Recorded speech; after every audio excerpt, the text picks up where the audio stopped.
So we got super chat right here from Let's Go UW. He spent the block on us. We always appreciate that. He says, so in terms of the secondary, with how Norwood has played so far, why are they keeping him at safety as opposed to cornerback?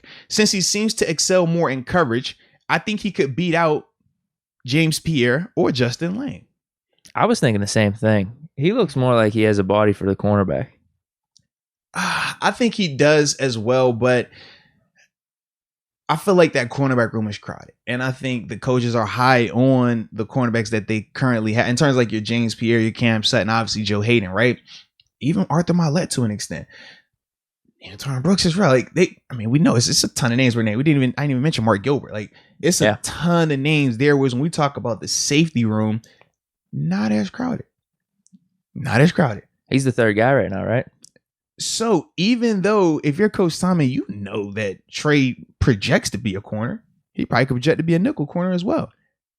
But it's going to be hard to get him out there on this roster as a corner right now. So you have him learn the safety. You know he's the Swiss Army knife, right? We talked about that. Well, if I know he could, it's easier for him to transition to corner than it will be for him to transition back to safety in the season. So you spend him this whole offseason, learn safety, play safety. Kind of like what they did with Brooks last year. Absolutely. Learn this, get comfortable here. We know you can do that. That's not going to be an issue. We need to know if you can do this, because if you can do this, it opens up a lot more doors now. You might even be able to get on the field sooner than if you were just lined up as a corner. Yeah, because Brooks even played last year a little bit. So that's kind of how I look at the Trey situation. I agree. I think Trey, he can transition to be corner and be fine and really compete with those guys. But it just doesn't make sense right now for him to be in that fight when you know out of all those guys we named. And you didn't even get to see him at safety at all.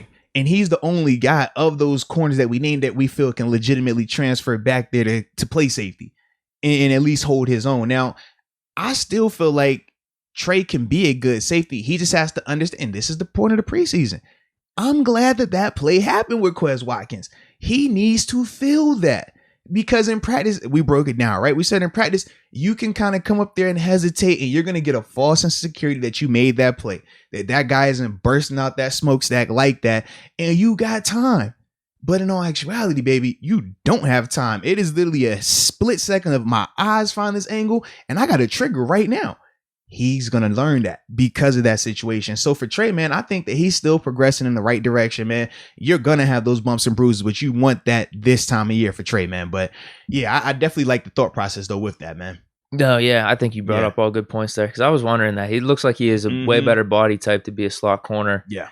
And just compared to like Minka and Terrell Evans, like he looks so different. Small out there. Like it concerned me a little bit. Man. I'm like, I don't know.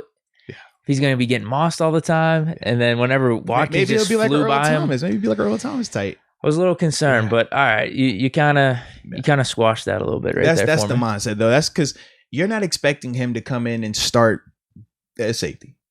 But you know, if one of those guys go down, you're going to need somebody. And right now, based on the roster, we just don't have a lot of that right now. Yeah.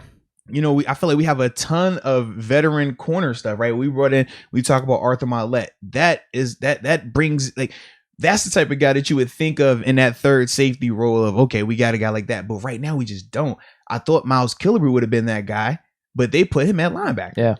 Yeah, I guess we forgot about him for that inside linebacker spot too. Exactly. And then we said, Jordan Dangerfield, he's not up here anymore. So we don't have that like third or fourth veteran guy that you could just, okay, if we need a game to get up out of, he's got to come in here and help us. If we need to get out of a half, he can help us.